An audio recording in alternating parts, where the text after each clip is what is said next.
Approval of the agenda? So, sorry. Did we just briefly talked before the meeting about moving dangerous and unsightly up in case that we're missing because I gotta leave at 8:30, or we're just gonna? No, try we to can get move there? it up. Is that possible? Yeah, we'll make it A1. Then we'll do A, so we don't have to re-letter them all. Any conflict of interest? Approve the agenda. All those in favor of the agenda? Against? Motion carried. Now conflict of interest declaration. Yes. Seeing none? Tonight we have a presentation, Western Wren Land and Asset Database. Erika Rolston? Thank you, everybody. I guess I gotta get to the mic. Erika Rolston, I'm with the Western Regional Enterprise Network. Thank you for allowing me to present to you tonight. I'm going to give you just a really brief look through our website and then show you this new land asset database that we've developed that's released now. And I'll explain about the purpose of it as we go along. But I thought for those of you who may not have actually seen our website, just to give you a quick look at some of the things that are available on it. So can everybody see the screen okay? I feel like I'm standing right in front of you guys. So I'm just going to set my timer so I don't go long with you folks. So in the very top left of our website, which is westernwren.ca, we've got our events. We put information on there of like trade missions that NSBI is doing, or training sessions through the CBDCs or a COA. When they have business-related training or trade missions, we post them up there, and that's a calendar site, which we also then push out through our social media.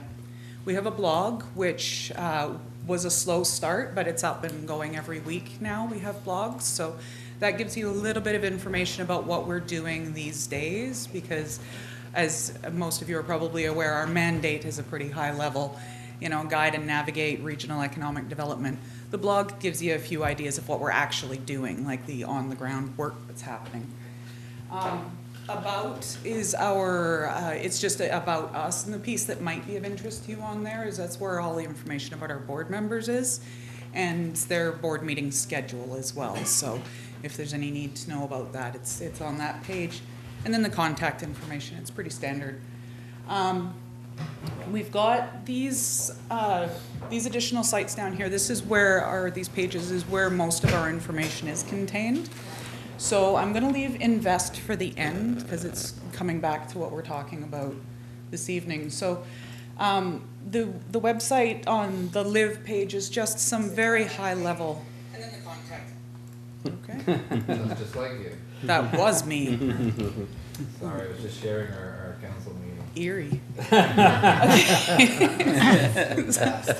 So this is just some high-level information about the region. And remember, our region covers all the way from Digby around to Barrington now, includes Barrington. So there are 7, as you know, municipal units in the region. So this is just some high-level information about what it's like to live in this region. And then we've got this page that's called Grow. And this has, okay, now can I do this? Yeah, there we go. So it's got 3 links on it. One to our Business Now program, which is our business retention and expansion, where we've got staff who are trained in this business retention and expansion international program. They meet with individual businesses to help them navigate their growth, ideally, but at the very least, the retention in the region.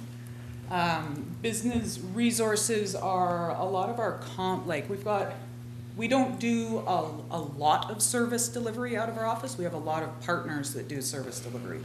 So our business resources are a lot of our service delivery partners. And then finally, we've got an Atlantic immigration pilot project happening in the entire Atlantic Canada. But we have a partnership with the Nova Scotia Office of Immigration, and for 2 years we have Gino Thibault on contract in our office in support of the Atlantic Immigration Project. And the goal of that is to get more, to backfill some of the labor problems that a lot of regional employers are having. So it's an employer-driven immigration stream rather than an individual immigrant stream. So that's the grow page, which actually is two of our key program deliveries right there, is Business Now and the Atlantic Immigration Project. Get Connected. I think you've heard from my colleague Brenda Lagrandeur. She presented, I believe, about the Western Ren Connector program. So the Get Connected page is all about the Connector program. The Knowledge Suite at the end here is where we keep some of our data. This is just some infographics about the regions. Again, it's high-level information, and the target audience for this would be investors who are looking to come into the region and they want some information about the area. We've also got links to our previous newsletters are on this page as well. And then various reports. So if you ever want to know about our annual report, our business plan, all of that is up on here. Our 3-year strategic plan is up here. And then any government or industry and academic reports that are relevant to the work we do as well. And then finally on the Knowledge Suite, the last piece is what we refer to as our labor market dashboard. And this gives, again, regional information about our labor market. So it gives all kinds of information about the demographics, about the labor force, where they're working, how long they've been working, lots of information in here, and some analyses about what some of those numbers actually mean. So this does blow up quite a bit bigger than that for readability. And then finally, our communities. So this last piece is just the mini profiles of each of our municipal partners. Barrington's is not loaded up just yet. I've got them now, but I haven't got them loaded up yet. But each municipal unit has, we referred to them as fast fact sheets. Again, high-level stuff about Argyle. We worked with Alain and Charlene to make sure that it reflected the opportunities and what is the story you want to tell about Argyle in the context of the whole Western region. So all of those pages are on here. So they can be downloaded as PDFs down this side, and then this side just links directly to your website. So make sure that folks can find you there. So now I'm going to pop back to the Invest one and go through this quite quickly. There is a link, a large link right here in the middle of the screen, which will take you to our land asset database. And the land asset database the location is investinwesterns.com. And this is a tool which is designed to be used and accessed by site selectors and potential investors. So these are people outside of the region who are interested in possibly buying land, opening a business, expanding their business into our region, and they want to know what's available in the region. Now, they could go to Viewpoint to find out what houses are for sale in the region. They could do that with MLS as well. Ours is different in two ways. One is that we're focusing entirely on our commercial and industrial properties, and the other one is that we give more than just the properties for sale. And I'm going to show you on the map, and it's probably going to be a little bit hard to read just because it's the scale that it's at. But once it comes up, it's thinking. There we go. So what automatically populates on this map, all these black dots represent properties for sale, commercial or industrial properties that we've written up there and listed for sale. So inside each dot, there's an 8, there's a 14, there's a 2, there's a 32. So if we zoom in on them, we will see, it'll break it out and show us what properties they are. So Erika, would you have Yes. the business parks in there too? Yes, absolutely. Business parks would be in there too.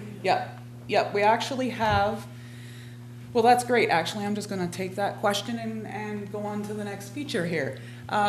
So the map, as I pointed out, it shows the black dots and then the green icons for properties for sale. They're always up. You can't turn that off. Down on the side here, we have what are called point assets. And that is one of the big differentiators between this and other online tools for real estate, is that we give a little bit of context. So I'm just scrolling down because I know Business Park is in here. There it is. So I've turned it on, and now I'm just going to zoom out so that we can actually see it. I'm used to having the mouse with the roller. Okay. Come on. Okay, now show me the business parks. I might have to refresh it just because I zoomed out like that. Uh-oh, what did I do? What did I do, Scott? Yeah, we all beg Scott to fix it too.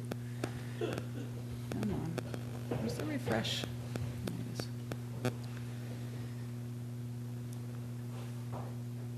So I've turned on the business parks, and the next time it comes up, it should, except it's not. Why is it not? Oh, this would be the moment you malfunction, isn't it? Did I turn it off again? Oh my goodness, I did, sorry. Here we go. So, did you see the blue icons popped up there? And that's indicating where there are business parks. I'm gonna click one more. Those little yellow icons are community services.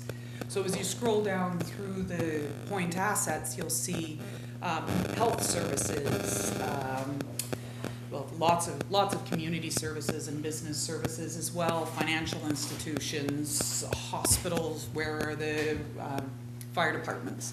These are all questions that investors want to know. They want to know, you know, where is the nearest, whatever. If they're going to be bringing a big labor force with them, where are they going to live? Where are they going to shop? Where are they going to send their kids to school? So we want to have all of that information up here and available for them. So the beauty with this is that you can actually search by community and what property type you want. I'm looking for commercial space, I'm looking for an office space, I'm looking for industrial property. And there are, it's possible down at the bottom here to say, I want you to show me all of those properties that I said that are within 5 kilometers of accommodations. I want to know that my CEOs, when they come to visit my company, have a hotel, nice hotel to stay in right nearby. So, and you can set that number in there and search it, and it'll tell you which of the properties in the entire region or in your community meet those criteria. So, and it still is very much being populated. We had, we applied for a job creation partnership and we're successful. So we have somebody in our office right now, full-time, doing nothing but data entry and cleaning up the data because it's so critical. So we want it to be as accurate as possible. And now that we're rolling it out publicly, although you guys are not the target audience for this, obviously, we do encourage you to go and take a look at it and tell us if you see something missing, or, you know, there's certainly in the businesses and the properties for sale. It's another thing that our JCP staff person there is doing, is she's actually going to be driving around through the communities and looking for the for sale sign in the window, because so many properties, that's how they're listed, is it's a phone number in the window.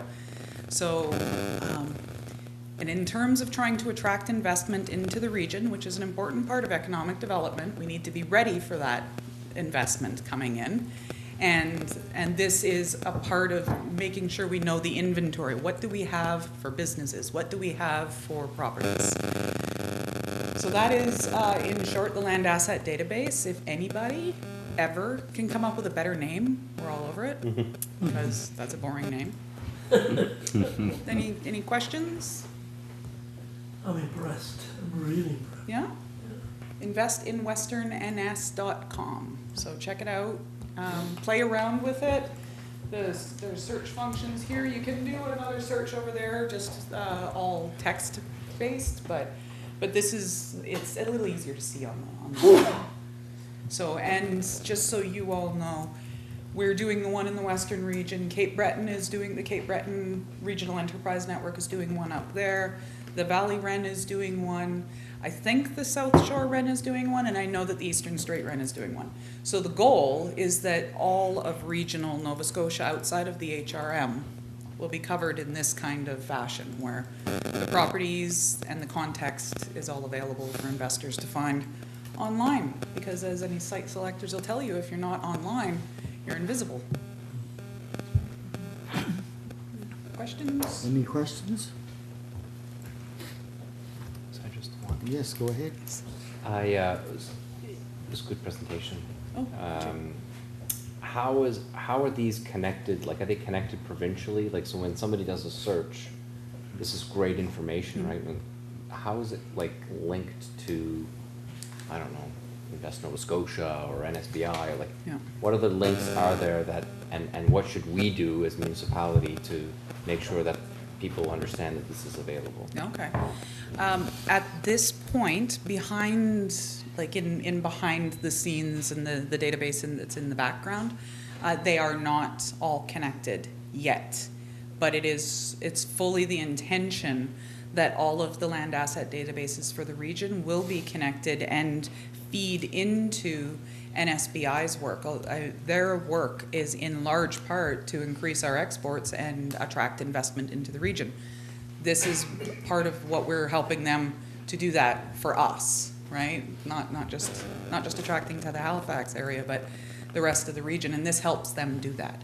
So the goal is to have them all quite aligned and interconnected, where you click on one and you end up back at, yeah, they'll all be connected in together. There are several efforts that are happening in parallel. We just didn't want to wait until all the system was in place to start putting it together, right? We're already behind. So this is online. It's up, it's ready live. to go. Yep, you can access it off of our webpage. It's right on our homepage, just a link at the top of the homepage. And then there's also, it's on the Invest page. Very good.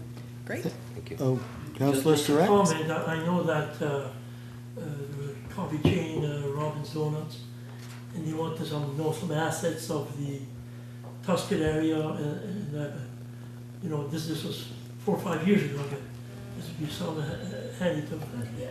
Yep, exactly. And all of your economic development and community development people have all been briefed on this and trained on it, and they actually each have their own accounts, so they can go in and add information into it.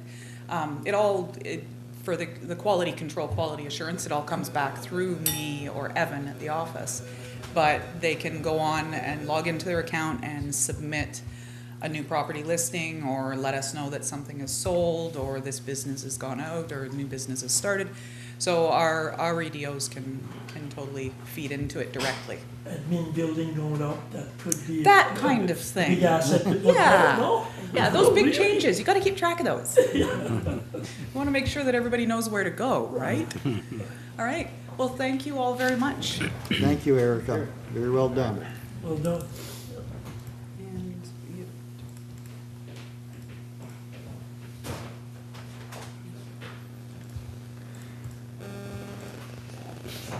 Okay, we'll move on to, We saw you anyway.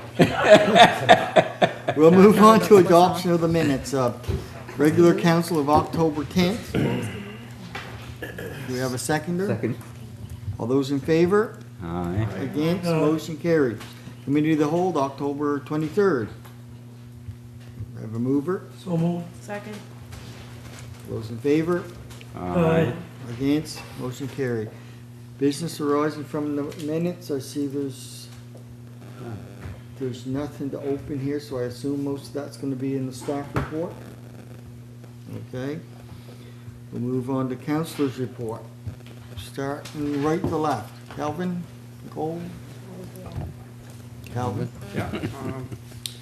On November 11th, Saturday, I attended the Remembrance Day ceremony at the Legion Hall in West Pubnico. It was very well attended, and a nice ceremony. Not too many left of the veterans from, I guess, World War II left, but still there was a lot of young faces there, kids, families, which was nice to see. And the first time there was 4 councillors there, so yeah. And Kathy Book, Councillor Kathy Book, had the honor to place the the wreath, so. Thank you. Councillor Nicole? Okay. Alfred? Lots of different committee meetings in the last month, EMO advisory and EMO meetings. Also for Nikhil and recreation. One thing I wanted to mention about recreation was, we've talked a few times at our recreation meetings, and I'm not sure if council is aware about the success that there is in a health club in Pubnico. They have a health club that people have started. They came for some funding. They came to us and had a request for a community grant. But anyway, I just want to mention they're very, very successful, and they're thinking about expanding some programs and stuff for seniors to get more seniors involved. Also attended the Tri-Council meeting, public engagement meeting about the building as well, which was very interesting, well attended. As far as events go, it was a crazy busy month. The Halloween event for the kids for recreation in Tuscan at the archives, attended that. We had lower numbers than usual, and I think in part it's one of those events that's kind of run its course, so they're looking at changing focus for next year to do something a little bit different. I also attended the Remembrance Day service in Tuscan, where Deputy Warden laid a wreath, and I laid a wreath on behalf of the municipality at our church in Saint-Anne-du-Ruisseau. And we had an invitation for the play Une Nouvelle Vision at the Tuscan, and I attended that Friday night, and it was very, very well done. It was very funny, lots of good laughs. And wanted to mention that there is a new fire chief in the Eelbrook Fire Department, and I've already been in contact. It's Jonathan LeBlanc. I've already been in contact with him regarding the fire hall and possible new fire hall, and let him know that when they're ready, when things need to be moving, that we're on board, and that anything they need from me, that I'm ready to help. So what they're doing is they're forming a new committee, a new building committee, and they're going to invite some community members. That seemed to be the consensus amongst their fire department. So as soon as they're ready, I will be engaging with them in some meetings. And attended my first fall UNSM. And I really, really enjoyed the UNSM. I'm glad that I had the opportunity to go. It was information overload at some points, but I felt like it almost revitalized me and reminded me as to why we do this. And it was good to hear that other municipalities have similar issues that we have, and some solutions that they've come up with. Also, just the displays, the trade displays, there's so much. It was just information overload, but it was really good, so I was really happy to attend. And that's it. Thank you. Councillor Surratt? Just getting that on to the Remembrance Day. We had our Remembrance Day ceremony in Surazan at our church, and I was able to read on behalf of the municipality there. I also went with the veterans, and we put flags on the graves of the veterans who died either during the war. Well, no, they wouldn't have died during the war, because they died after they came back in the cemetery. So there's a ceremony that's done, and we go to each grave, salute the veteran, and put a little flag on there. It stays there for about a week, and I thought that was quite moving. Some of the stuff that the people you find out who they are and what they've done for our country. And also, like Nicole said, the UNSM. This is my night time I've gone, and always love to go and participate in a lot of stuff. Very interesting. That's it. Councillor Muse? Again, Remembrance Day, I attended the one in Wedgeport. I went to the mass and the dinner, and they asked me to say a few words on behalf of the municipality, which I did. UNSM, for sure. And with the Eelbrook Fire Department, I think they would like Councillor Albright and myself to I don't know if they want us to be on the committee. He hasn't contacted me yet, but I think they want us to attend as many of the meetings to be on the committee as well. So hopefully that will pick up now if they can get going and get interested again. So other than that, I've had quite a few committee meetings and events as well. So that's about it. Councillor LeBlanc, anything? A few things. I did attend the Wedgeport ceremony on Remembrance Day. It was immensely well attended. an impressive, I think 70 wreaths were laid. It was, I laid one on behalf of the municipality. It was a great event. The Wedgeport wastewater program there is underway, if not nearing completion. There's been a lot of talk in the communities about it. Because of that, I've been trying to get feedback from my community on the municipal building, and I simply can't. No one wants to talk about that. It's all about the septic systems, I guess. So some good, some bad. Basically, the only bad is the people who were not aware that the program was out, and it's sort of a shame because we were at one point looking to fill spots. So once the work began, people started seeing. You try your best to get out there with social media, with flyers, coffee shops, everything. So the phone started ringing, my phone started ringing off the hook of people, some of it's just curiosity, but a lot of people would have said I would have hooked up like that. So it is sort of our, if you look at the different zones that the engineers looked at when we were looking at a sewer system, this is how this project came to be, I'm sure you're all aware, is we couldn't afford a sewer system. So these are the first zones, the problematic zones. So we're getting a lot of phone calls from like the later zones that hopefully, someday maybe a phase 2 we can get the funding type thing. So I've been sending them to our, to Hans Field, and he takes that, as far as I can gather, he takes down their information so we can gather a plan for the future. But so far, it'll take a few years to tell how the program really plays out with the residents, but so far it's been well received and people are excited about that. Thank you. Mr. Burke? Yeah, meets pretty well, repeating as others. Nikhil Recreation Department attended the Halloween party they had for the kids. That was a lot of fun. Got to dress in my witchy costume. I also, as Councillor Dontamon mentioned, we went to the ceremony in the Legion in West Pubnico. I had the honor of laying the wreath. Just want to mention thank you to all the veterans that did fight for our countries, and we're lucky to be sitting here where we are. And my dad is one of the last World War II veterans in the Pubnico area. There's 2 left. Wow. I did attend the UNSM conference, which was a very good conference this year. A lot of various topics that relate to us, which is very good. And that's it. Mr. Digby? Thank you. I attended the Administration Building Design, the Community Engagement Session, attended the Pubnico Spirit Awards ceremony, Remembrance Day ceremony and dinner, EMO meeting. Also attended a cannabis consultation session. There's a lot of work to be done on that. It's cannabis is coming legal the 1st of July 2018, but there's a lot of work to be done on that in the provinces and in the community, in the county. It is can have an effect on the counties. There's no saying it can't, and on municipalities.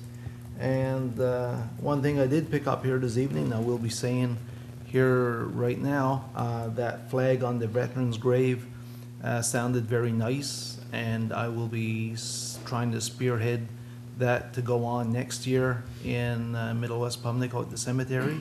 And if there's anybody watching that would like to come on board with me, I'd love to have them. And like my fellow councillor said, we are down to 2 World War II veterans left, one in West Pubnico and one in East Pubnico there now.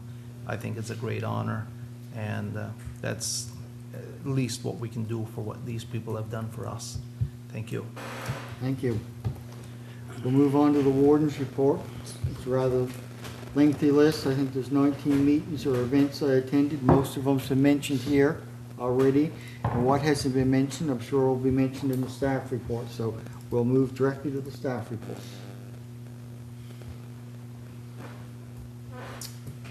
Thank you very much, Mr. Warden. I'll just touch on a couple things that were mentioned in the council reports, just to give some additional information. So first, on the Wedgeport Wastewater project, we will be, I believe we're going to be 4 or 5 short of what we said we would do in terms of how many we would do with the amount of budget that we had. This, part of the reason why is that the bids came in higher than we thought they would. And I believe the reason why that happened is there were fewer local bidders than we anticipated because of how busy they were. The good news is we went out in pockets of 6 or 8 or 9 septic systems, so we were able to select various contractors. That comes with its strengths and weaknesses, clearly, because the coordination's a bit more challenging because you're coordinating that with 2 or 3 other individuals as opposed to just the one company. But I think it went fairly well, all told. We've had some technical issues that we sought to resolve, some plumbing issues that we have to deal with in certain instances that we addressed. And like I said, we're not going to get to 44. I believe it's actually, the number will actually be 39. There's a list of about a dozen or more.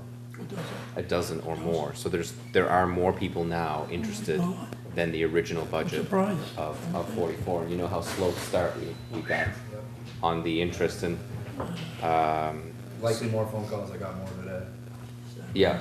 So I think, there's nothing like actually doing the work to attract attention. Yeah. Walk them up. Yeah. We can always do better around the marketing side, but we were a little concerned about cost, and so we were trying to measure both. So there might be other opportunities for additional funding for that. It's possible, but we are limited to our budget for this particular project at this time. But I was really impressed with how many we were able to do, and there was a time where I didn't think we'd get much more than 20. Yeah. So It's good. and it will be done mostly within the time frame. Within the time frame. Yes, Okay. I've asked today for an extension of a couple of months into June, the end of June, as opposed to March, which we're likely to be accepted for that. That's only as the contingency for bad weather. I still firmly believe we could finish it before March. So we've essentially completed all but 2 of the additions that we'll be doing. Either complete or substantially complete. Some of the work is still ongoing.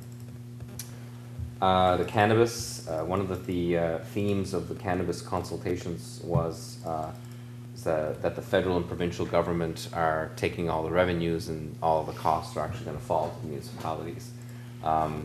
That's not entirely true. There has been a commitment. I don't know what it looks like yet, because as to Councillor Digdon's point, a lot of moving parts and not a lot of time left to move them. So, but the understanding that we received was that the federal government would make a commitment to invest in policing costs, which would be our biggest cost increase, I imagine, be it new equipment or even new officers. So we don't know what that's going to look like, but we know that the federal government is looking at it. So the other cost impact would be bylaw enforcement and zoning, and planning would be probably number 2 in costs that we would anticipate as this becomes legal. We're not responsible for the direct enforcement of the sale of the cannabis. That will be done by the province. And if the province can't come up with a solution as to how to sell it, it'll be delivered to people's homes like it's delivered to people's homes today for medicinal purposes. I think people get a little nervous when you start talking about recreational cannabis delivered to the home, but clearly there are rules and regulations already in place to restrict, illegal or too young or whatever the case may be. So I doubt sincerely that that's what's going to happen. The province is looking at the NSLC and other agencies, and it might even be broader than that, so we don't know just yet. The administration building, it is on the agenda, but I'll talk here about the public response and where we are with the design. So the Wild Salt has hosted a second public meeting, and they've also done their own video after we did Facebook Live, myself and Chris, to answer any sort of questions that came out of the original design. And then we're going to be talking about budget numbers later. Excuse me. So the other thing that I wanted to mention about the admin building is not what's going to be in the building. It's what is not gonna be in the building. So in this building, we have our emergency operations center, and there were a lot of practical reasons why that was causing us issues to do it at the admin building. Number one, you'd have to erect a new tower, and you'd have to have radios, and where are we gonna put that? And you know, it's not a place that we use very often. And then it occurred to Scott, our IT and core group leader, that don't we have a secondary EMC? Don't we have a secondary location located in Wedgeport? And I'm like, yeah, we do. So that conversation moved to talking to the chief and saying, look, they've got additional space there. Why are we creating that space? Why are we creating it when the space is already available? So Wedgeport was very eager, and I believe today actually was hosting John and Janine to take a tour of their space in Wedgeport. Keeping in mind that the EMC is not used very often. A lot of times, even when we have EMO work, we would not require radios and a full entourage of volunteers. Oftentimes it's a 2-3 person operation, which could easily be done at the municipal office. It's when you're actually officially opening the emergency operations center for an emergency, and that emergency is not solely for Argyle. So like a Quinnen flood, we might go to Wedgeport to open the EOC. The floods that we had that impacted multiple regions, we would likely open a regional EMO coordination office at the recommendation of our CMP and all of our other operations that coordinate with us. So, transportation, another example. So they don't think it's very practical to have 2 points of contact. They want to be able to contact everyone, and we're all using the same resources, so it makes perfect sense. So that's a shift a little bit, and I just want to make sure that the community and the council understood that that was the plan around EMO. The EMO coordinator does have an office in the new building, and so 90% of her work will be done there. I think a lot of those ideas are good for a whole pile of reasons, honestly. Yeah, because we'd never be at it on our own anyway. If it's a big disaster or something that's going on, we'd need a lot of other resources. So, sounds good, sounds very good. Agreed. Thank you. Just quickly, I did attend the UNSM, as you all know. I did some work in my new role as president of the AMA. So there's a lot of conversation around some of the bigger issues that we'll look to tackle in the next 12 months. So you'll hear words like municipal modernization, and you'll hear cap on assessment and other things of that nature. So those things hopefully will come up through the next 12 months. And the Airport Corporation work is still ongoing. We just put out an RFP for an engineering firm to take a good hard look at the 0624, which is the longest runway, which was recently closed due to the airport manager's concerns around safety. We're going to take a second look at that under the new regulations, because as you know, we were decreased in our regulations. And so we'll take another look at that. And if there's, other than that, unless there are other questions, I can address those questions if they're... Some of them will be coming up again. Yeah. Any questions? Councillor Surratt, I guess. Mm-hmm. No, go ahead. A couple of things. The EMC moving to Westport, and I know this would be just for a local thing. Would Central be considered Tuscan? You know, and I'm thinking Tuscan. You're in between Pubnico and Westport, and I know you can't put with the new building. You're not, and this building will probably end up being sold. I mean, this building, until it got sold, could absolutely be used as an emergency operations center if we still had possession of the building. There'd be no reason why. I mean, we're already set up here, so there would be nothing stopping us from using it in this location for that purpose, assuming we're still owners. And I will say that the plan is to look at Wedgeport.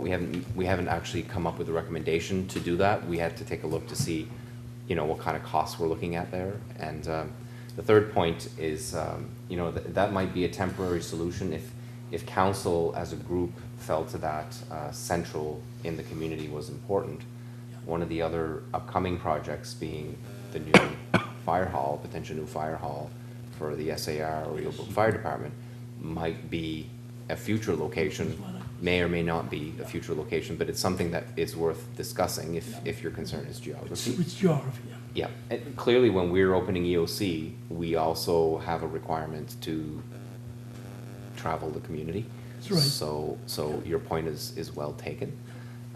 The reason why we looked at Wedgeport is it's practically set up for it now, and has generator backup power and all that. So it's really quite well set up. So your point is well taken and valid around this particular building. We'll see what we can do. I have another question, if I could, just be another one. On the airport,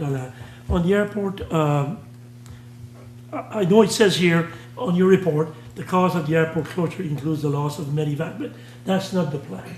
To close, if worse came to worse, we're looking at the Port Horsebury model. I'm not saying that's what the 3 units have decided. We've talked around this table a lot about that. And I really believe the 0624, that's the long runway. That's right, correct. If I remember right.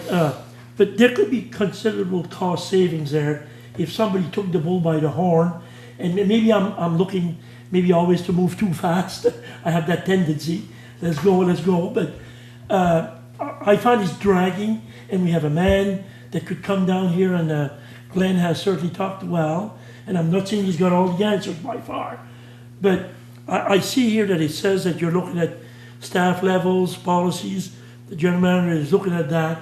I find things are not moving that quick, but maybe there's a reason. And I say we can certainly, since we've gone from a 01 to an 02, would that be the right wording from a Arbor? That's the opposite, from 02 to 01. Yeah. So really, right at the moment, we've got staff there, and I know it's jobs, but we have staff there that we actually don't. Do we really need that many staff from, because you've worked there in the county? Am I trying to move too fast, or if you get my drift? I don't see cost savings right now. Yeah. Is what I'm saying. I was thought it'd be done by now. Yeah. Maybe it's unfair. I hear your concern on the speed. I do. I think that there have been some adjustments made since we've gone from 302 to 301.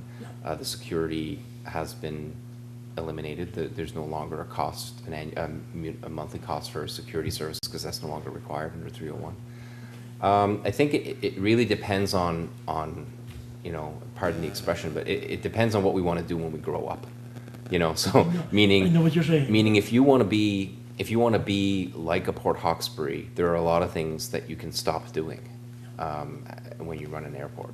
But you may also lose opportunity. So I think the work of the general manager is a bit sensitive around like how many staff are actually required in this new environment, and that depends somewhat on what you intend on delivering. I think there's no question that maintaining one runway compared to 2 would, I would think logically, cut your gas in half, cut a lot of things in half, for instance, and that's a very costly endeavor. So all of those positions are being analyzed by the general manager, which is the right thing to do. I mean, the general manager has to do that assessment, but a new manager may have a different interpretation. So the focus right now is to establish what everybody does. The general manager has done that work and has established what everybody does and what would happen if some person was let go, blah, blah, blah. And so he's done that work, and he's also done the work on setting up the potential cost of capital. So his focus really right now, because he's retiring at the end of the month, is to hand over that information. And Mr. McDonald will be coming as early as the end of this week, most likely early next at my request, to come in and initially I think meet with myself and perhaps the other CAOs, and then go into the airport and take a look. So Good, that answers my question. He's been very, very good, very eager Come down. gentleman. Yeah. Thank you. That's what I had. Councillor Muse? This isn't really a question, but it's looking at the report, affordable and alternative housing. as I guess I should have had this in my report, but I kind of overlooked it, I guess. The survey that's going on. The results, the responses are way lower than what they were expecting. The last time we did that in Argyle, we got 340, 380, whatever it was, and they were looking for about 350 per municipality. And as of last week, we got a report that we were only at 106 or 118 maybe or whatever. So it's over on the 17th, which is Friday, and kind of hoping. I went to the Seniors Club yesterday and filled out a whole bunch. I sat with them. I gave them the forms and we filled them out. Anyway, just to say that, you know, the results are not there as well as what we had expected and what we had hoped. But there's still time if anybody who's watching or listening or whatever, that you can still go online and get that done. Anyway, yes. Is there something that you want us as staff to do to kind of push this thing again, or? Well, I'm not sure. It would be nice if we could, but I just don't know what we can do.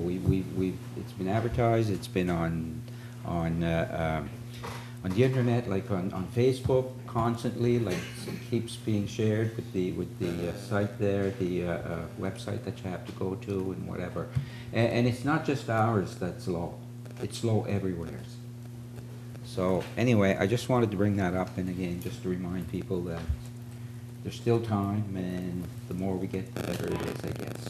So, Maybe mention the website to go to. the website, I would have to find it here. There's cards there. I would have to go get a card because I can't really remember off the top of my head what it is. Okay. Okay. Yeah. Yes. Okay, that's all I just wanted to bring that up. I wanted to bring that up in my report, and I let it slide, so. Any more questions on the staff report? Could I just add one thing? Sure. For information point, and I know I've already updated council, but just to update the public as well around our data request to EMC for the data for the ambulances services in the community of Pubnico. So we did send that letter out. They received it October 25th, and they have 15 business days to respond, so we're anticipating to receive that response tomorrow. Tomorrow's 15 days. Yep. Let us know. We will. Thank you. And Yes, if I may yeah, touch on base Councillor. on that EMC and the response and the ambulance that typically works or this out of Pubnico. I am still getting reports, and I know my fellow councillor is as well in other areas, of response times taking much longer than when Pubnico was a priority base. And I feel as though this is not a Pubnico-Argyle ambulance bit. When you lose something like this, and it is a loss, when you have a base that was a priority base that goes down to a non-priority base, it is a loss for the whole municipality. It is just not a loss for a couple of areas. And they can shape it any way they want. They can say what they want when they're at this meeting. But when there's a reduction of service, it is a loss. Thank you. I have the website. I don't know. It's www.dashgroup.com, and dash is DAASHGROUP.com, dash group. And it'll bring you right to the survey. Mr. Warden, just one thing I had also, maybe I can pass this to Anna or Glenn. On the cannabis that the meeting you went, and I'm hearing on a lot about downloading like the RCMP or for our cost up. Did you guys hear anything about, are we gonna get any money to help pay for that then? Is it just downloading? Is there some money in the bag for us too? In the bag, what I say here. It's all right. You didn't offer brownies, so we're good. So Like when they sell it, do we get 2 cents a pound or? No, like that? I don't think, I don't, You know? Well, they're You think there'd be money coming? we don't know whether there's gonna be any money coming to the municipality. Our expenses are gonna go up. What we hear is that the expenses, that they'll deal directly with the incremental expenses. So they're not, I don't think they're gonna carve out like a Gas tax. like a gas tax. And it would be absolutely Grass interesting if they did that. But really, our expenses are going up. I was wondering which. Oh, boy. I know it's a touchy subject, So but I thought maybe we'd get some money out of the whole thing too, you know, only a cost. at this point, I don't think, like, the province's position is saying, like, they're not gonna make any money for the first 2-3 years. Now, you know, that's all based on estimates, so I'm not saying that that's true or untrue. No, no. But I'm saying, like, you know, 0% of 0 is 0. So if that's true, we might be a little out of luck. There was just one other thing on the staff report that I wanted to mention, and I know that we all thought about it, and we kept it a secret for a long time, was that our former warden, Aldrich D'Entremont, was named as the recipient of the Ken Simpson's Memorial Award. And so what does that even mean? Ken Simpson passed away early from cancer. He was the UNSM executive director, and he had a lot of, you know, positive qualities that and left behind, you know, young family and a legacy of friends and colleagues. And so they decided to do an award based on exceptional, demonstrating exceptional leadership as a councillor or warden, former, and still alive.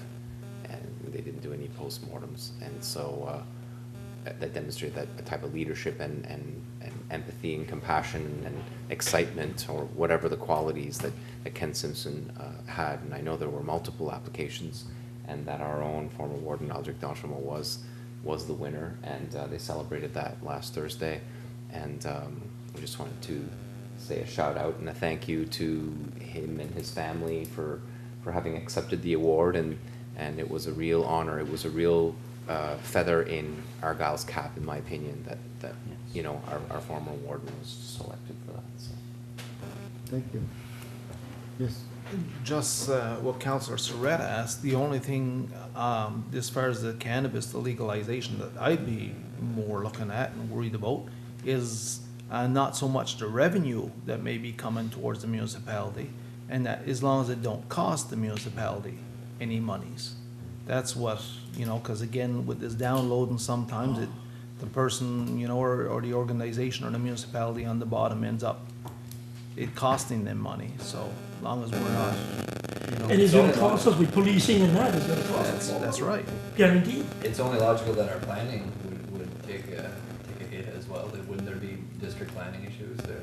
Possibly some zoning issues and Yeah. some, like, you know, some planning around where this stuff can be, you know, produced, manufactured, grown, sold. Early days. It's early days, and the legislation is gonna be primarily federal and provincial, like, our legislative authority under cannabis is gonna be quite limited, mostly around land use. At this time, that's what we know. And yeah, I mean, all the municipalities are sharing the same concern that you are, is that it, you know, what if it costs us money and we have no offsetting revenue? That's not fair, 2 cents a pound. so. Well, we'll have to wait and see. 2 cents a pound. Okay, we're gonna move on to other business. We're gonna start at 1A, which is dangerous and unsightly premises policy update. I see we have a new dangerous and unsightly assessment form where properties will be scored on cleanliness, the main buildings, garage shed, vehicle, machine parts, hazardous level, such as fire, life, public, stockpile of materials, and they'll be scored from 1 to 4, poor, fair, satisfactory, good. And Councillor LeBlanc wanted to speak on this, I believe. That's why it was moved up. Well, yeah, we can let Okay. Our CEO will enlighten us a little more. Does this form have to be passed with a motion? Or is it still just a draft? No, this is, we looked at this at the last meeting and that was, The first. that was the first reading. So we're good to pass it now. If you wish, I can take a minute and just remind people what it is. Yep. This is gonna be attached to the policy, that's why it took 7 days we need 7 days in advance. It's basically a more tangible way to rate properties.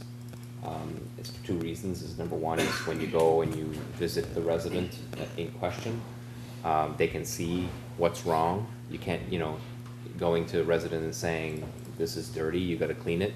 If you can specifically say, these are the things we need you to clean up in order to reduce your score to a reasonable level.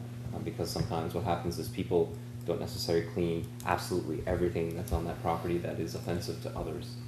So the other, of course, the flip side is also important, which is to address any sort of residential concern and alleviate our point of view. So if we've made a decision that it isn't unsightly, they could actually understand why we have taken that position. So it's important to keep both sides informed as much as possible.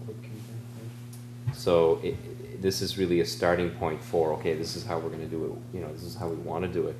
At the same time, we are going to be meeting with a broader group of organizations, community services, health, public health, etc., to try to deal with some other fundamental problems we might have in certain instances, like whether it's financial issues or whether it's mental health issues. Or there's other issues that are actually, that the dangerous and unsightly premise is actually not the problem, it's a symptom of the problem, and so, of a larger problem, and so we want to be in the situation where we can get people the help they need if they need help, and if they choose to be helped. In some cases, that's not always easy. So that's not this. That's just the second part of what we're doing to improve our system, and yeah. So that's where we're at for that right now. Just 1 minute. No, I do think it's a good idea. It's sort of a way to kind of use accounting, I guess, to assess each property. I like it. You need a motion for the second reading, correct? I'll move that. Second. All those in favor? Aye. Alright, Against? Motion carried. Okay, Yarmouth Curling Club emergency funding request. We had a presentation, as most of you would know, when we had a joint council meeting, and Argyle, in theory, approved of helping them with emergency funding.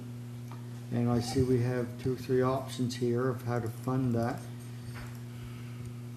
Does anybody like to speak on that? To me, I'm thinking option 1. Richard, I think you skipped 9A.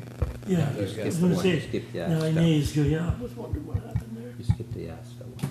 Oh, that's right, because we moved the other one up. Sorry. Yeah. Doesn't matter. You called it 9A so that 9A1 so that you Yeah, wouldn't. yeah, I messed myself up. And really, it's my fault. I started it. Okay, YASTA event funding request. I can't get it open here now. There's luck to have it. Confidential.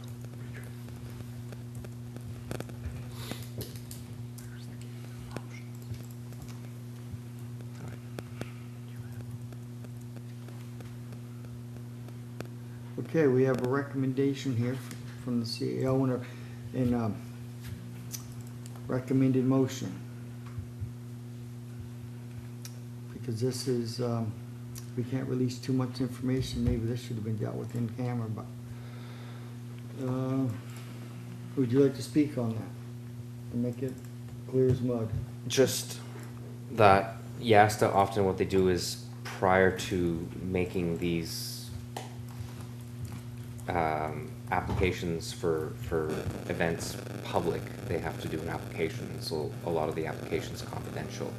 So we're in a situation where we can't actually make a motion for the amount and the activity and all that, but what we can do is commit to being a participant in the application. So what would happen is you actually need to do two motions. This one, the recommended motion would be that the municipality of Argyle commit to 1/3 of the required contribution to secure a bid for a prospective event.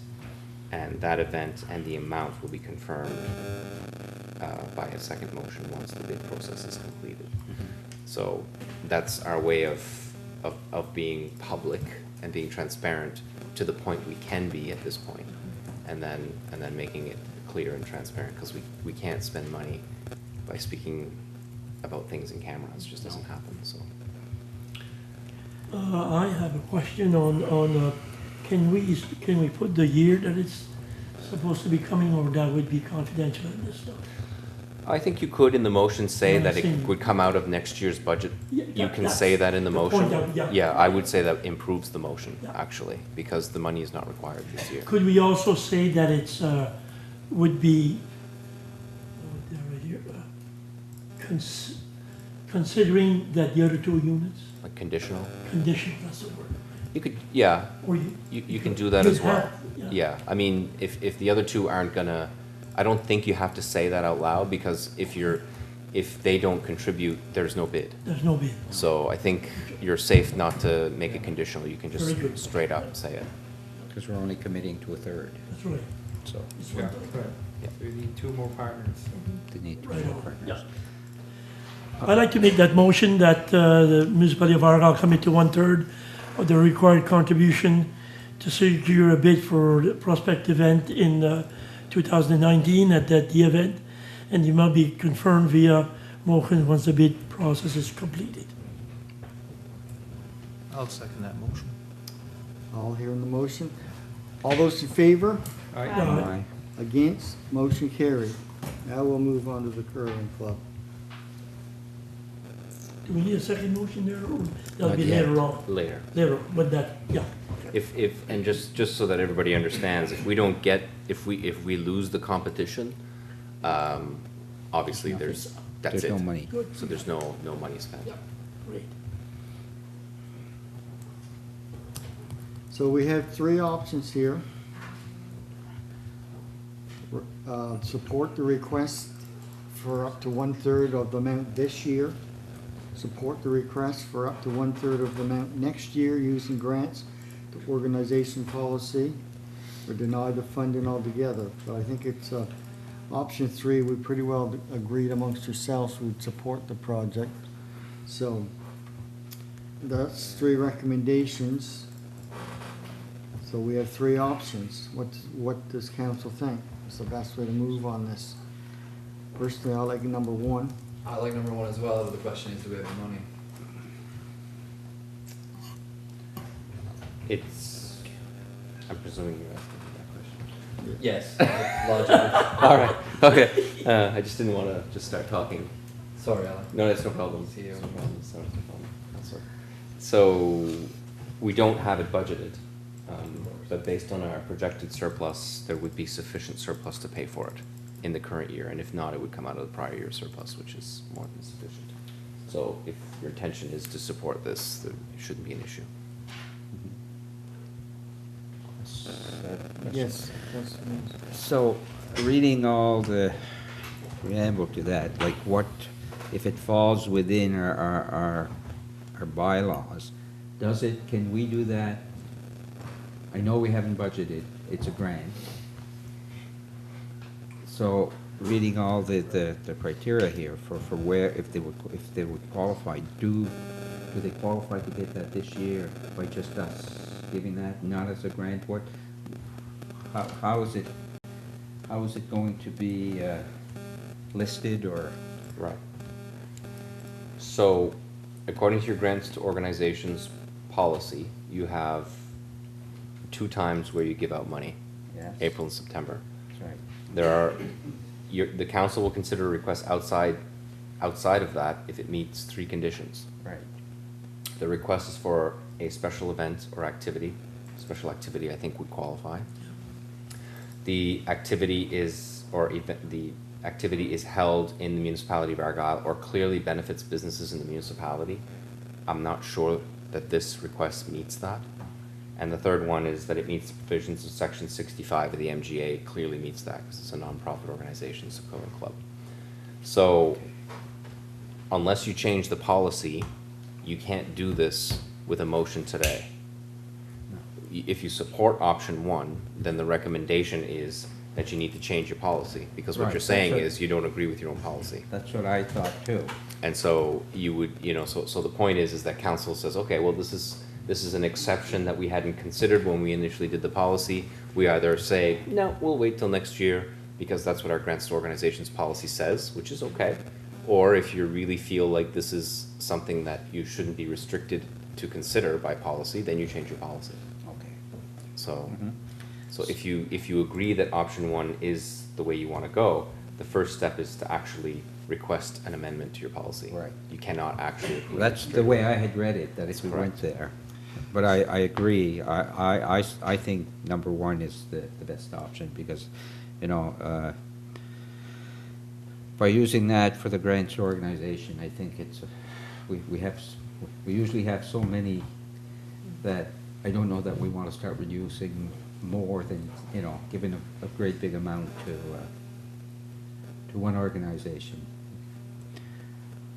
I see this as really no different than the Mariner Center. It's a sports facility that used by some of our residents on a smaller scale than the Mariner Center, but if there's a situation for emergency funding for the Mariner Center, we wouldn't be looking at grants to organizations to fix that, No. so. Great point, I- great point. I think this is, Yeah. shouldn't even be considered in grants to organizations, so I say we change the policy and move on and do option one, but I hope, yes, Councillor Surratt. When we've done, since we've had the policy, we have entertained some people, I remember when Yvette Dartmouth had come with the group that made her play, they were going to France, yeah, and we did supply them with money, and we bypassed, it was kind of an emergency funding or something. Do you remember how we did that?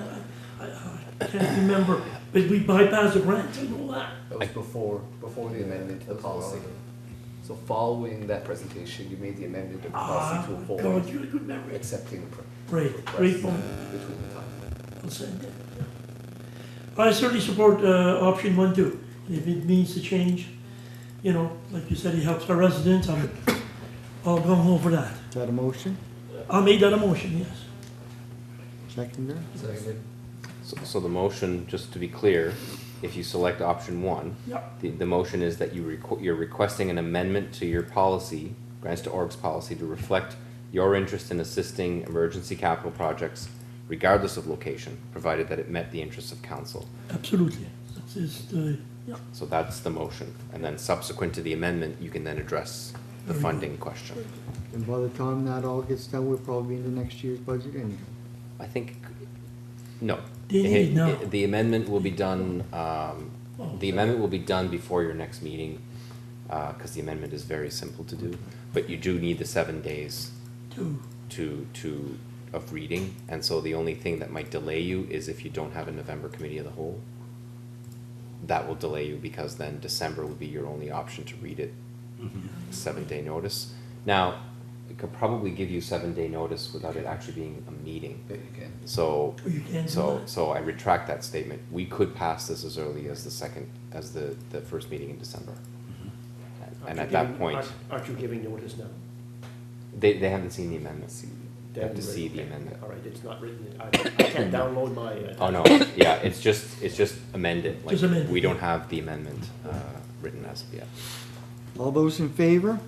Aye. Against? Motion carried. New administrative building budget estimates.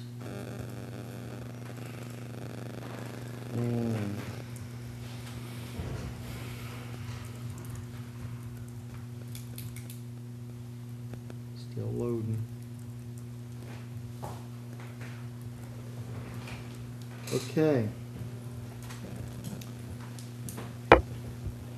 We have a recommendation and a suggested motion. Would you like to speak before we get to that? Just very quickly, I want to talk about what the residents heard when we first started planning this new versus retrofitted building. when we went,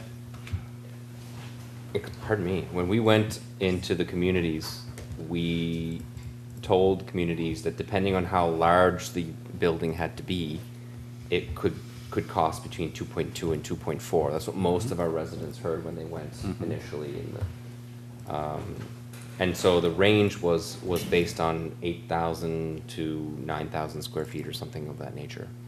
So obviously the lower number was the smaller building. So the collective discussion, so the architects, we had to provide architects with instruction at the time that we signed as to our actual commitment to the project. And so they had been doing cost estimates themselves, and because they have a cost estimator on site, on contract. So what we're saying is that the 2.4 is closer to reality than the 2.2. That's what we're really saying. So in order to be official, council never actually passed a motion to set the range. We talked about it in public. We were very transparent about the cost range, but we never actually, as a council, said, this is what it should be, okay? So we looked back, we checked, we were a little surprised actually, but you know, here we are.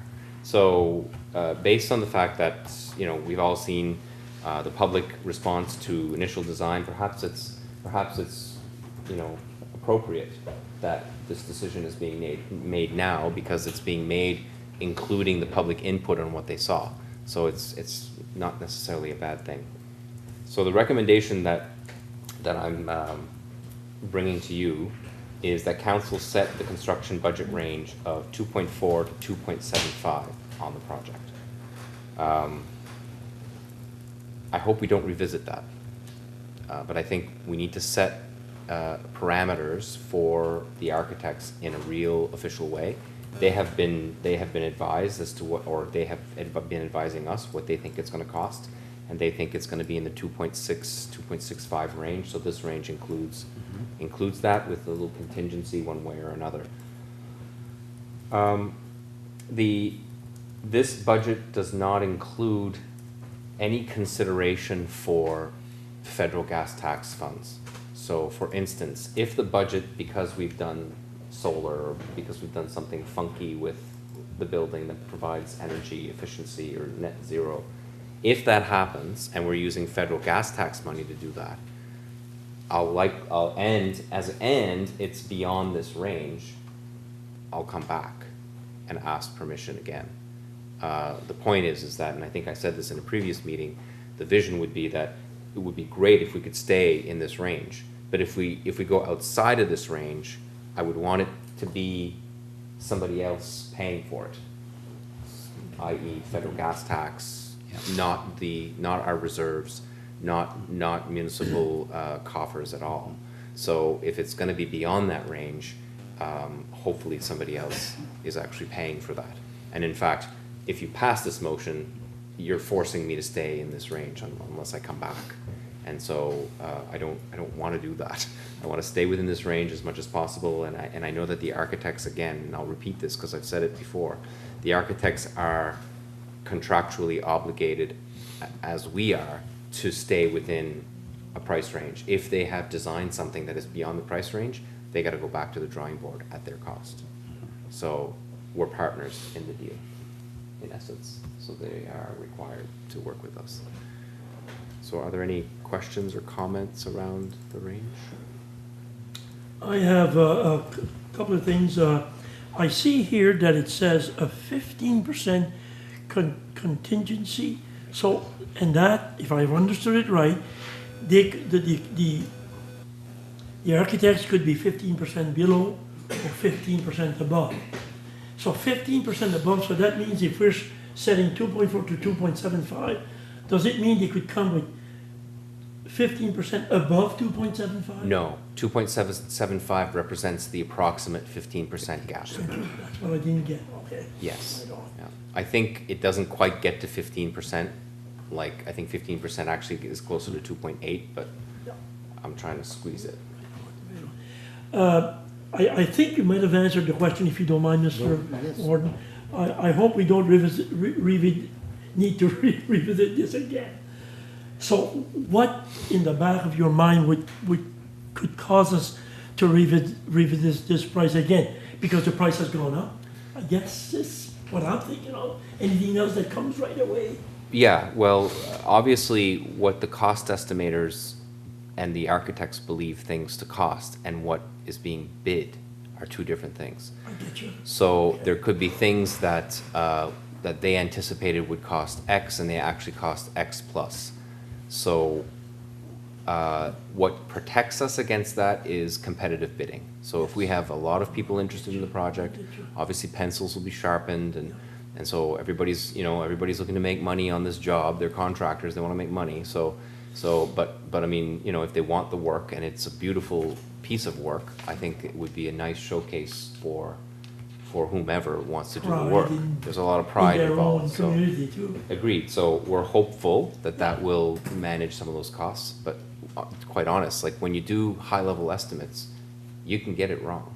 So so that's really what could happen. Now we do have things that we can eliminate in the design that can bring us back in the range. So when so let's say we have the unfortunate situation where the actual pricing is above 2.75, we can go back and say, well, look, we're not going to do this reprice. So one of the options, like if I have to come back and present the fact that it's higher than what our range is, I'm not only going to show you the option of, and this is what you have to spend, la-ti-da, have a nice day. It's, here are the things that you might consider eliminating from your building to stay within the budget. So you'll be able to make a decision either to make a piece smaller or not as extravagant or not, or you say, you know what, it's just only a little bit higher, we're okay with that, and move on. So those, hopefully, we won't have to go there, but. The road going in, if, let's say we're short of money, we could stop the road at the parking lot. Exactly. Because there's a road that's gonna go way to the back. Exactly. And so there's some items we could, correct. If it came to that. And there's some things and just to add to that point, because that's a public road, the cost to put in the public road can be paid for via federal gas tax. Oh, okay. So there are certain things in the project that you might do and keep because the federal gas tax is actually paying for it. Gotcha. So some of the things are better to do. Like anybody that ever builds anything, or anybody who's ever been involved in a project knows that once they're here, you're better off doing it now. The Mariner Center was an example, right? The expansion that they did. The expansions are always more expensive. Coming in again is always more expensive. So we want to be careful not to, cut our nose off to spite our face, or however that expression goes, and just not be, be smart, but not be too cutty, because that might actually cost us later on. So if we have those issues, we'll look at other funding options and reduction for sure. Thank you. Any more questions before we have the motion? Councillor Digby. Just been talking with a few of the residents down home and just have a couple of questions I'd like to ask the CAO. Will the residents see any services or programs cut because of this new construction? No. Okay. And do you anticipate any tax increases to help pay for this new construction? Not for the construction of the building. Okay. Tax increases may occur to your residents based on increases in assessment. They may result in inflationary increases, or the council may in fact increase the rate for a particular service. Under no circumstances will this particular construction affect the corporate or residential tax rate in any way. I can't say for certain that there might be other services that might impact that rate, but this building is not one of them. This building has the money. Thank you. The answer I was looking for, sir. Thank you. See no more questions, so we have a motion to accept the capital budget of 2.4 to 2.75 million. I'll move that. Seconder, Second. having a seconder, call for the vote. All those in favor? Aye. Against? Motion carried. Award of RFP for Hipson Bridge site investigation and detailed design. I see we had two bids on that. And Hans has recommended SHM Canada Consultant Limited due to their more detailed approach and higher value for the money rating. So I guess the next move is a motion on that. Yep, certainly would recommend that. I'd like to make the motion that we award the project to SHM Canada Consulting Limited. I'll second that motion. All those in favor? Aye. Against? Motion carried. So after that report comes in, then we can go probably in the spring, go out to tenders to have the work done. Yes, I'm not sure about the timing, but certainly what we're expecting is Be that they'll next give us a year's time, budget, oh yeah, yeah. they'll give us a time frame to do this, that, and the order at which it should be done. I just want to make note, I don't know if it was in his memo, but the bids were below budget, What will be the budget? only like That's okay. like a time. It's still good though. Below budget is good, exactly. Yeah. And I believe the next one, when it opens here, we're dealing with another tender. Yes. Yes, we are. So we had 4 bids for, what phase was this one, 6? It doesn't say. This is Group 6. is it group 6? Group 6, phase 6. Group 6, there it is, yeah. And we had 3 bidders for this group, and I see we have a bid by Russell Spinney Excavate, would be low bid. And I don't see any recommendation, but I assume the committee, No, the recommendations there. yes, it is, yeah, sorry. You recommend, yeah. Okay, you get it? May I ask a question? Yes, you sure can. Whoa, where were these contractors on the other bids? It's a shame that we didn't get local bids on the other segments. Busy? Is that Yeah. the simple answer? Yeah, Russell Spinney Excavating is the only excavating company in the municipality of Argyle that's bid on any of these. Gary Bello? Gary Oh, Bellevaux Bellevaux, is yes. up That's the the line. third time I do that. Down to the Mount Bellevue. Yeah, sorry. my Yeah, bad. he's, Gary was successful in other bids, so were Yeah. Dennis Lively. Yeah. So these 3, in essence, have done all the work. Not Spinney. Spinney didn't Yeah, do one Spinney, yet? Spinney, He's done Is one. that Spinney right? done Done one. one Done group. one. Has I he? thought he had done one. Oh, yes, Yes, Spinney he got did my one. mistake, he did do one, He yes. did do one, yeah. He did one, and Dennis Lively and Gary Yeah, Bellevaux. well- Yes, those 3 bidders are Yeah. 3 that They're all- have yes. received work. Spinney's already, oh, was that smaller one? I It might have been can't, I can't recall which the- group. Anyway. He's done one already. I I was remember the not, bid. Just shows local may make it cheaper, anyway. I'll move that, we accept Russell's. Second. All those in favor? Aye. Against, motion carried. Okay. The next item is shine the light on women abuse, women and girls, I believe. I'm having trouble with this tonight. It's slow. We received the email on this a couple weeks ago, I believe. I think it came to you and I. I Yeah. don't believe it went to anybody else. I didn't get that one. No, it came to us. Not opening. It's not opening. I can say what they wanted from the email. They asked if we, as a municipality, could have a purple light shining on our building for, it There's- didn't say for how long. it No, there's just a said- date range, November 15th to December 10th. Okay, that they want the light, some kind of a purple light Well, shining. on they the wanted to building. coincide with the annual Purple Ribbon Campaign, Yes. which those are the dates. I was thinking today when I was going through this, is it something like the Recreation Committee could, could set up and decide where to put this purple, I'm assuming a spotlight that would Yeah. shine on That's one all of I our can It's a public great buildings. idea. That's all I can- Great Whatever, idea. whether it's the courthouse, Mm. I'm thinking out that way, at Oh, least public yes. can see it, you shine it, Oh, you gotta go yes. back to the parking lot, nobody's gonna see it back here. Well, we can certainly ask the rec department and or Oh. courthouse Just go- staff. Yeah, I think the problem here is there's a lot of residential as well. The light might be offensive in terms of like, flashing. people's eyes, whereas if it was on the archives or courthouse, like, I don't see it as being a nuisance. Great idea. And you just gotta get one of them little Yeah, just a spotlight. small, LED. if council wishes for staff to arrange for that, we will certainly do Oh, that. yes. That's what I was thinking, I don't know, you got an opinion on that, Mr. Councilor Digdon? The only thing I might do there, I don't know, it's, go one step further. Could we put this up on the website, this letter that we received, in case some other people going on our website would be interested to participate in it? There's contact names and numbers at the bottom, that they could get a hold of these numbers and that, and these people if they want to participate in it, because it's definitely a concern out there in the public. And I don't maybe know, I this don't know. letter should be forward, well, no, the whole council's seen it now.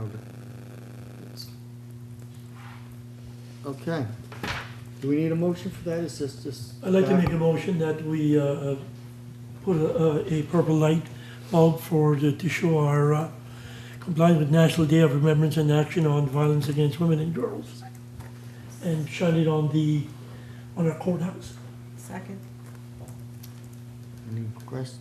All those in favor signify by saying aye. Aye. Against? Motion carried. Boy. Once I ever get it open, I believe the next one's routine housekeeping on tax relief. Yeah. Would you like to take that, I can do that. Alan? Do that quickly. Can open it. Can you open it? I can. So there's three amounts, three accounts. The third one is an error. There was interest added on an amount owing from Société Bontemps. It never should have been added in the first place. It was a coding issue. A request is being made to relieve that. That one is the bulk of it, $789. There are two assessment account numbers. One is due to a duplicate assessment. So the tax department is requesting taxes be relieved. That was a total of $156.06, and the last one is a total of $32.22, and it was listed as being owned by J.D. Irving by PVSC, and it should have been Department of Natural Resources and exempt. So once the owner was changed, it made the property exempt. So those are the three requests. Total requests for relief $977.21. Move that we accept the release of taxes, $977.21. I'll second it. Hearing the motion. All those in favor? Aye. Against? Motion carried. The next one is dissolving of the Yarmouth-Argyle District Planning Commission. We had a meeting the other day with myself and Kathy and Lucian and members from District of Yarmouth, and we've decided to dissolve the DPC. We've all had a chance to read the reasoning why, and we have a recommendation. Lucian actually made a motion at that meeting to move forward with this. Would anybody like to ask questions or have Alan explain it in more detail, or for Lucian to speak on it? I have a couple, well, probably one question as usual. Is there any potential risk in staffing? I say risk, potential cost to Argyle since we'll be taking on the HR? Meaning, like normal HR costs around, sick, vacation, That's severance. exactly what The answer is no. The answer is that all of those costs, regardless of who actually engages those staff members, will be shared 50%. So it would be the same risk inside the DPCs it would be. Anyhow, Yeah. thank you, that's it. Well, that's at least the intent. Because that has to be addressed in the intermunicipal Of course. agreement, right? In my mind, it's just a restructuring with the changing needs of municipalities. I mean, we're still gonna need GIS services and planning. Hopefully, potentially just possibly a cheaper way of doing it, but, we don't know what that'll look like. So I'll move, the suggested motion that the CAO and staff can enter into negotiations with the municipality of Yarmouth. Sorry for, what is the suggested motion that to enter negotiations for a new intermunicipal agreement, I guess, for GIS services and planning, interregional planning? Second. And the mover and the seconder, all those in favor, signify by saying aye. Aye. Against? Motion carried. Next, council committees, is that for information, or is there some changes that were requested here? or- More so for information, but there were some changes that were made just to update some councillors that were on committees or weren't on committees. Councillor Burke, you had a, So Pete had a couple that he, That I had a couple that I've emailed yeah. to Chris, a couple missing off of mine there, yeah. If anyone so does- is it, this is the new updated No, one? that's the list that was approved in November 2016. Okay. So if you have any changes to make, just send them to me so that I can update it to make sure that the lists are correct. Right. Please, thank you. Okay. And the next one is the solar for community buildings and programs. And I see we've been awarded two out of three.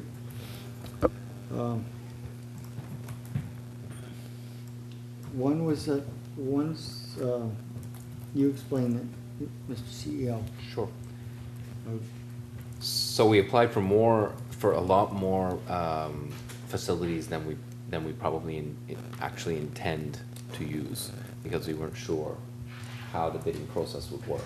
So I think we were actually more successful than we thought we were going to be, which is a good problem, because we can always say no. Like if we don't want to do it in a particular location, we don't have to sign an agreement, we don't have to do that.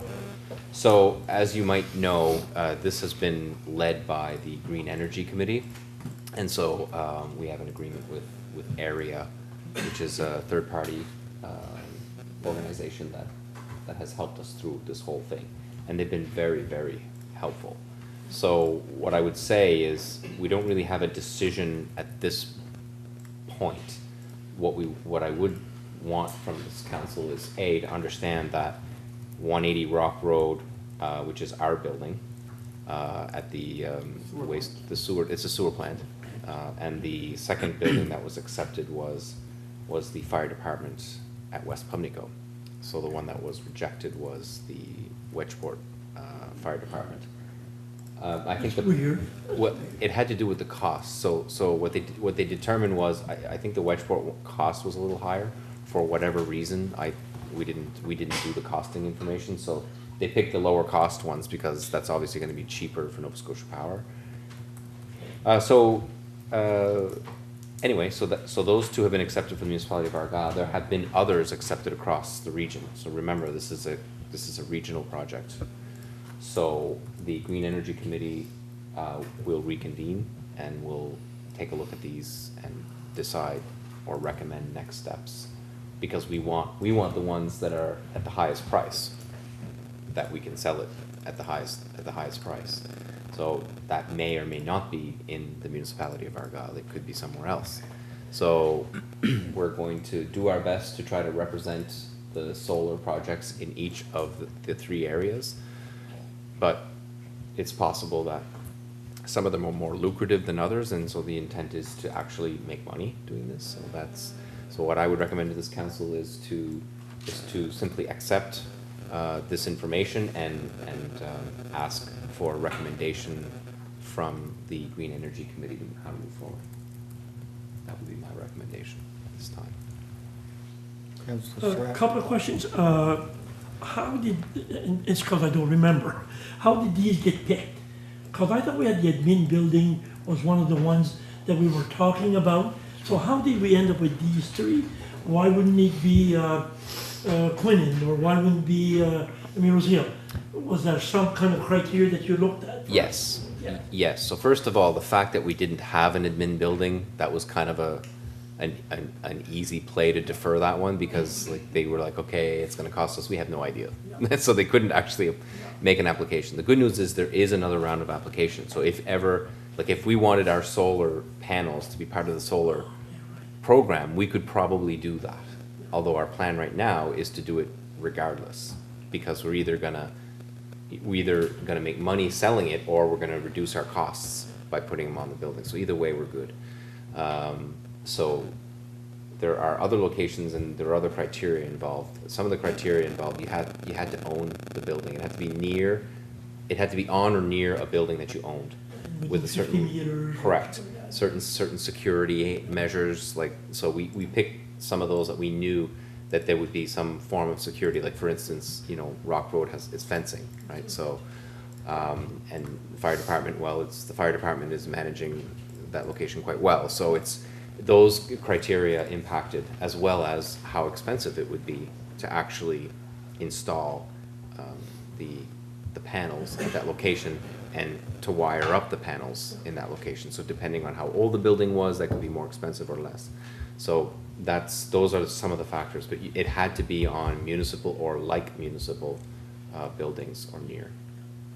The other thing that I can throw in, being on the Green Energy Committee, I know that the return was not great, but I'm sure you would have done, being in accounting, knowing a little bit about accounting, you did your homework on these numbers, and I know it could be like 14 years to pay on the panels and everything, and you get maybe 6-year return at maybe 5 or 8%. So it was not lucrative then as the windows. Absolutely not. But again, yeah, I just want to throw that in. And what you would consider a return on investment depends on what you consider to be a payback. So I would argue that if you're using your federal gas tax, you know, most times when we use federal gas tax, we're putting it in the ground. We're not actually thinking, oh, you know, that wastewater pipe is going to repay itself in 15 years. You know, it's about delivering a service, right? So in this way, it's actually delivering a renewable energy service that will generate income for us. So you could argue that the payback period is 0. I'm not sure that. I'm not sure that's a reasonable argument, but you could say that, look, we're using somebody else's money, federal gas tax money, to buy the solar panels, and all of the solar energy that we sell is going to be applied to your operations. So if you think about it that way, your payback period isn't as significant as a typical business would consider a return on investment.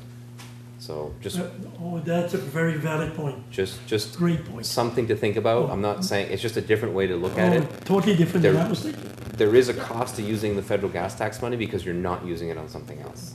Great point. There is a cost. So. No. Good. Thank you for that. That's a great answer. Any more questions or? I'd like to move that we accept these two projects for solar energy, 180 Rock Road and 897 Highway 335, West Pubnico. Thank you. Do we have a seconder? Second. All those in favor signify by saying aye. Aye. Against? Motion carried. Next item is West Pubnico Wastewater capital request for a lateral. We all have a proposed solution. And we have recommendation. Would you like to speak on that, Calvin? Do you want some more? Probably Glenn knows more than I do. Okay. Thank you. I just thought, like, he Yeah, was the nope, president of the committee, but Yeah, no. fine. Yeah, this resident approached me a while ago. He lives in Middle West Pubnico, wanted to hook up to the sewer system down there, and the house that they purchased a while ago has been there for a long time, like maybe around 100 years. When the sewer system was put in 1977 or so, there should have been a lateral put out in front of this residence, but for some reason, when it was checked on the map of the sewer system, there was no lateral put in front of the house, but it may have been put in under on a neighbor's property, which is now a driveway, paved driveway at that. So he was quite eager, him and his family, to get hooked up into the sewer system, and I approached Mr. News, CAO, and he's been working with me and with Hans to try and find a solution for this gentleman. I believe as though the lateral not being put in the first place is not his fault. They are victims of circumstance, and I believe it was a problem, you know, that we as a municipality have to look into rectifying for him and his family. And I'll leave Mr. Muse carry it a little further if he wants to, or... So just that the research uncovered that the engineering drawings from 77 had a funky lateral. Not necessarily in the right place. So the issue we had, of course, is our bylaw is very clear about when owners seek to connect to our main, is that it's their cost. So they pay us $1,000 or whatever the fee is, as a connection fee, and then they're responsible for laying the pipe from their home to the lateral. So based on our research and based on, I think there's a question of interpretation here. So the fact of the matter is that staff, myself and Hans included, interpreted this particular job as is consequently required because he wants to connect, however, should have been there the whole time. So we saw it much the same as a pump station that stops working. If a pump station stops working, it's impacting other people. We would fix the pump station using the budget of the West Pubnico Wastewater Committee to fix the problem because they expect us to run the facility. So we see this as being very similar to that situation, which is why, and combined with the fact that we were absent in the original design, is the reason why I would recommend that we would correct this issue by using the sewer capital expense line item as opposed to asking the owner to put the T. Now the owner would still be responsible for taking it from the T, the lateral, to his home. That doesn't change. And that's the more expensive piece, we're quite certain, or it might be the same. We're estimating this particular job to cost about $5,200. So we certainly have the budget room for that, in case people are wondering. And so that's what staff is looking at, and the reason why we brought it here as opposed to just making a decision is that there was a little bit of a wrinkle there that we want to make sure that we were okay with, and that you were okay with how we proceeded. Thank you, Councillor CEO and Councillor Digdon, for your explanations. Is there anybody with any more questions on this? Councillor Dion. Okay, so just to be clear, the $5,200 will come from the West Pubnico sewer budget? Correct. Yeah, okay. So I guess there's no impact to the rest of the residents of the municipality. It was just no. Yeah. That is so, correct. and I understand why we brought it here, but I mean, I guess in the future we could we deal with it at the committee level? If it was if it wasn't a bylaw issue, I would say absolutely. Okay. But because it was a bylaw issue, I need permission from That's this right. group first. Yeah. Now, whether as the chair you felt that you would require approval at their level as well, that's certainly and absolutely your discretion. Yeah. But we needed to get the bylaw issue resolved first. We don't meet that often, so anyway, I guess we'll have that information for the next sewer committee meeting, and we'll make sure that the rest of the committee knows what took place and understand why it came here and all that. So great, thanks. Understood. I'd be willing to make a motion that the capital cost of installation of the lateral on Civic 1266 on Highway 335 be considered a capital addition and general maintenance of the wastewater system, and therefore covered under West Pubnico wastewater capital budget, and that the remaining costs be paid by the residents in accordance with the bylaw. Second that. Having a mover and a seconder, all those in favor? Aye. Against, motion carried. Correspondence, and for information, 10A, October 17th and 2018 comparisons. If we You go, if we went back to the staff report, you'll see where John had mentioned that building permits were up for the year a fair bit. B is cannabis. We've already talked about that. Consultations and presentation. There was me and Councillor Digdon attended Wolfville.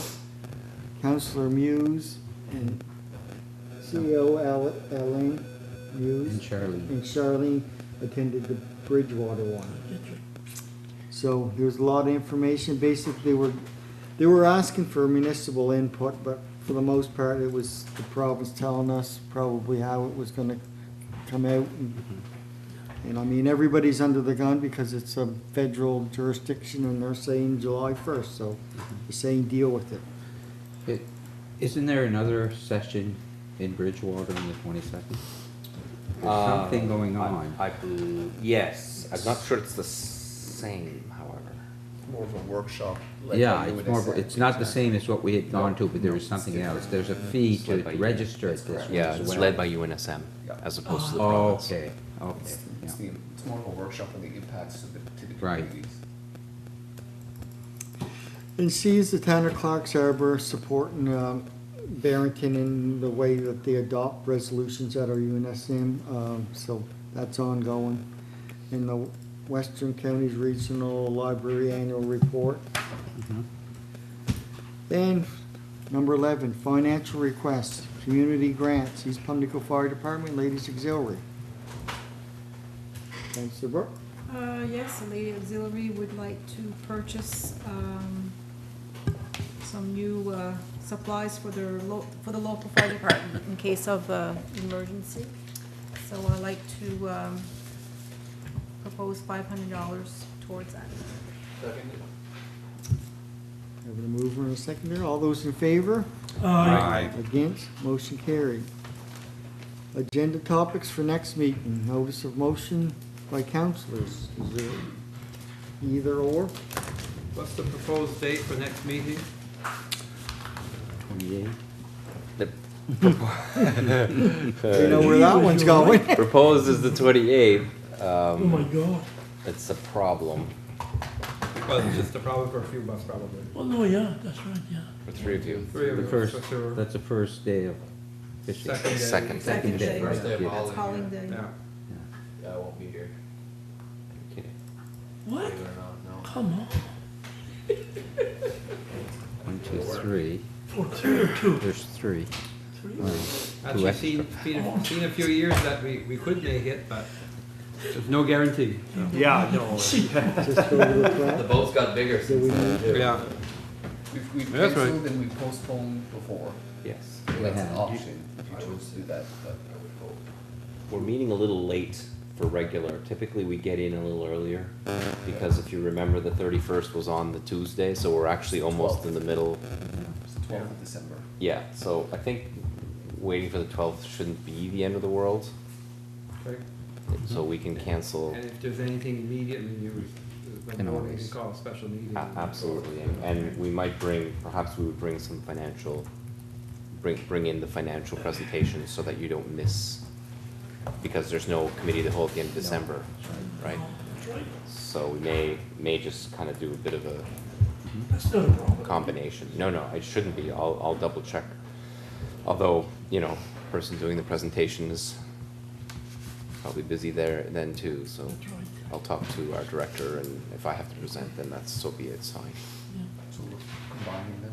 Yeah, I think we should. Is Little River harboring LFA 34? It is. I just want to be sure. We could put the financial Yeah, we can. piece on the regular and Yeah. do it on the Oh, 12th. we've done that before. Yeah. So why don't we, I is just that, wanna make that's- sure. right, I know, because speaking out of both sides of my mouth. So if that's okay with council, we can cancel the committee of the whole and look at financials on the 12th. Is that good? Okay. Okay. Okay, we'll do. Meeting is over. Somebody has to move the adjournment. He did. Oh, he did, I didn't hear you.